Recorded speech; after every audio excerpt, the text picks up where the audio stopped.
भारत की न्यायपालिका कितनी सड़ चुकी है, हमारे कानून कितने घटिया हैं, हमारी पुलिस व्यवस्था, प्रशासनिक व्यवस्था कितनी सड़ी हुई है, उसका एग्जाम्पल आपको बताता हूं।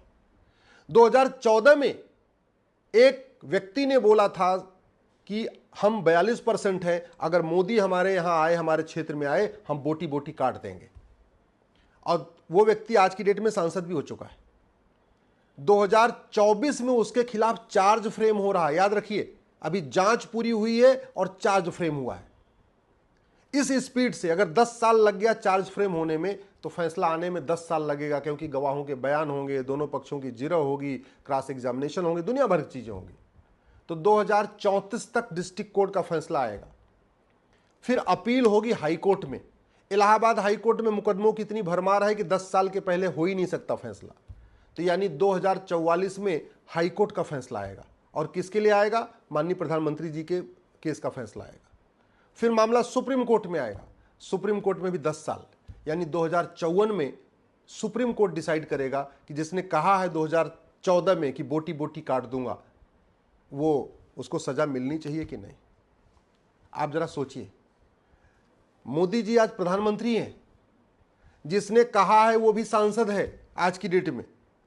अगर प्रधानमंत्री जी के केस का फैसला करने में इतना टाइम लग रहा है, और वो भी उत्तर प्रदेश में, जहां 2017 से योगी जी की सरकार है। 2014 में जब उसने बोला था बोटी बोटी काटूंगा, उस समय अखिलेश यादव की सरकार थी, लेकिन 2017 में योगी जी मुख्यमंत्री बन गए। इसके बावजूद, योगी जी के मुख्यमंत्री बनने के बावजूद भी 7 साल लग गया। 2017 में योगी जी मुख्यमंत्री बने, 2024 में अभी चार्ज फ्रेम हुआ है। अब आप कल्पना करिए आम जनता के साथ क्या होगा। गांव का किसान, गांव का मजदूर, उसके मुकदमों का क्या हाल होगा।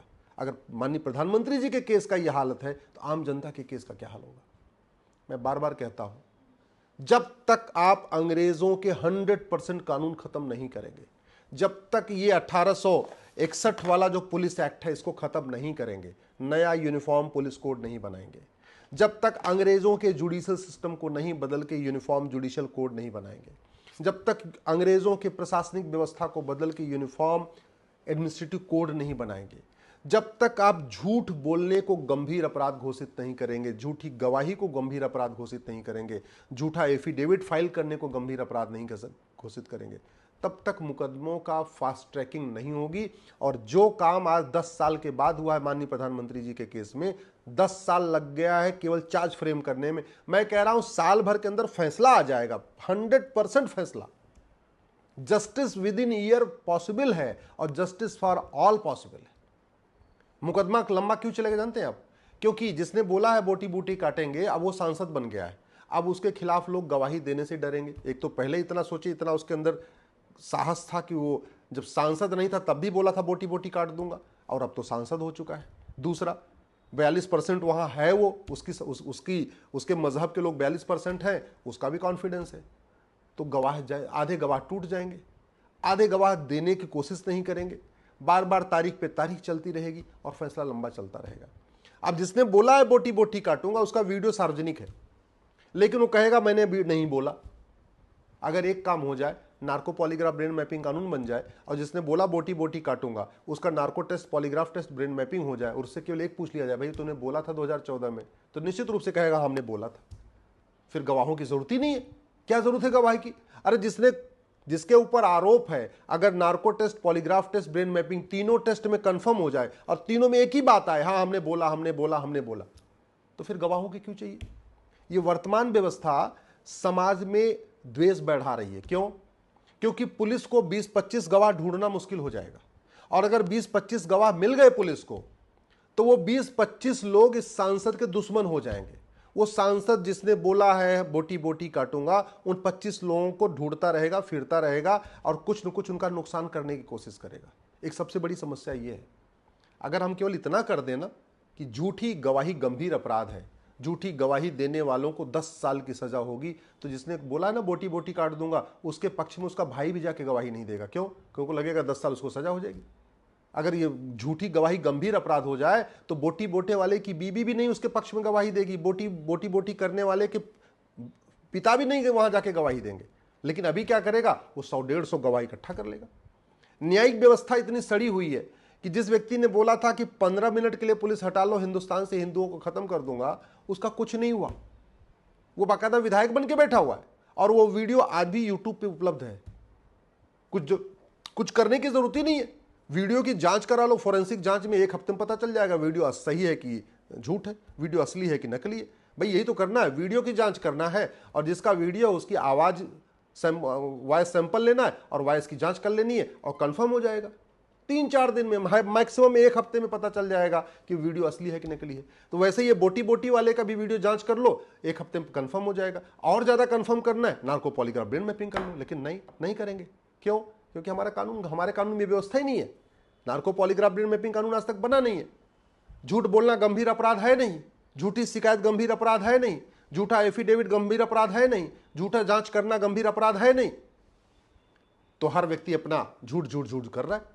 बाकी तो छोड़िए, झूठा आधार बनवाना गंभीर अपराध नहीं, झूठा राशन कार्ड बनवाना गंभीर अपराध नहीं, झूठा वोटर आईडी बनवाना गंभीर अपराध नहीं, झूठा हेल्थ सर्टिफिकेट बनवाना गंभीर अपराध नहीं, झूठा एज सर्टिफिकेट बनवाना गंभीर अपराध नहीं, झूठा जो है निवास प्रमाण पत्र बनवाना गंभीर अपराध नहीं, जो फर्जी ड्राइविंग लाइसेंस बनवाना गंभीर अपराध, कुछ भी गंभीर अपराध नहीं। क्यों? क्योंकि हमारा कानून ऐसा कहता है। मैं बहुत जिम्मेदारी के साथ कह रहा हूं, भारत की 80% समस्याओं का 2 ही मूल कारण है, शिक्षा में संस्कार नहीं है और कानून का खौफ नहीं है। दुबई की शिक्षा व्यवस्था बहुत अच्छी नहीं है, लेकिन कानून का खौफ है। इसलिए दुबई में कोई नहीं कहता हम बोटी बोटी काट देंगे, दुबई में कोई नहीं कहता पुलिस हटा लो 15 मिनट के लिए, हिंदुस्तान दुबई के सारे हिंदुओं को खत्म कर दूंगा। दुबई में मात्र 15% हिंदू हैं। कभी आपने दुबई में सुना कि दुबई के हिंदू कभी पलायन कर रहे हो, जबकि मात्र 15% है?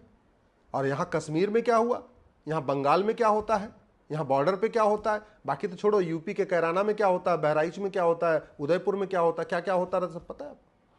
कभी आपने सुना कि दुबई में सरतन से जुदा का किसी का नारा लगाने की हिम्मत पड़ी हो? भारत में क्यों लगा रहे? मैं बाकी देशों की तुलना नहीं करता, मैं सिंगापुर की तुलना नहीं करता, मैं जापान की तुलना नहीं करता, मैं अमेरिका की तुलना नहीं करता, मैं रूस और चीन की तुलना नहीं करता हूं। मैं एक इस्लामिक कंट्री की तुलना कर रहा हूं, दुबई, जहां हिंदू मात्र 15% है। और आपको पता है, भारत के जो संपन्न लोग हैं वो दुबई शिफ्ट हो रहे हैं, जबकि वहां मात्र 15% है। क्यों? उनको दुबई सुरक्षित लगता है, भारत असुरक्षित लगता है। बॉलीवुड के बहुत सारे लोग चले गए, फ्लैट ले लिए। बहुत सारे व्यापारियों को मैं जानता हूं, मैं नाम नहीं लेना नहीं चाहूंगा, बहुत सारे व्यापारियों को जानता हूं जो दुबई शिफ्ट हो रहे हैं। कुछ दिन पहले कलकत्ता में दुबई प्रॉपर्टी मेला लगा था और कलकत्ता के बहुत सारे व्यापारियों ने चुपचाप दुबई में अपना फ्लैट बुक कर लिया, जबकि भारत में फ्लैट का रेट दुबई के फ्लैट का 1/3 है। जो फ्लैट दुबई भारत में 1 करोड़ में मिल जाता है, वो दुबई में 3 करोड़ में मिलता है। फिर भी लोग दुबई ले रहे हैं। क्यों? क्योंकि उनको पता है न वहाँ अशांति है, न वहाँ अराजकता है, न वहाँ अवैध निर्माण है, न वहाँ घुसपैठ है, न वहाँ धर्मांतरण है, न वहाँ लब जिहाद है, न वहाँ लैंड जिहाद है। भारत में केवल शिक्षा बदल दिया जाए और न्याय व्यवस्था बदल दिया जाए, शिक्षा में संस्कार हो, कानून का खौफ हो, घूसखोरी, कमीशनखोरी, जमाखोरी, मिलावटखोरी बंद हो जाएगी। शिक्षा में संस्कार हो, कानून का खौफ हो, नशा तस्करी बंद हो जाएगी, मानव तस्करी बंद हो जाएगी। शिक्षा में संस्कार हो, कानून का खौफ हो, घुसपैठी अपने आप भाग जाएंगे, धर्मांतरण अपने आप रुक जाएगा। शिक्षा में संस्कार हो, कानून का खौफ हो, अवैध हथियारों का कारोबार रुक जाएगा। शिक्षा में संस्कार हो, कानून का खौफ हो, हत्या बलात्कार 50% खत्म हो जाएगा। शिक्षा में संस्कार हो, कानून का खौफ हो, ये सफ़ेद पोश लोग भारत छोड़ के भाग जाएंगे। अब आज तक किसको सजा मिली?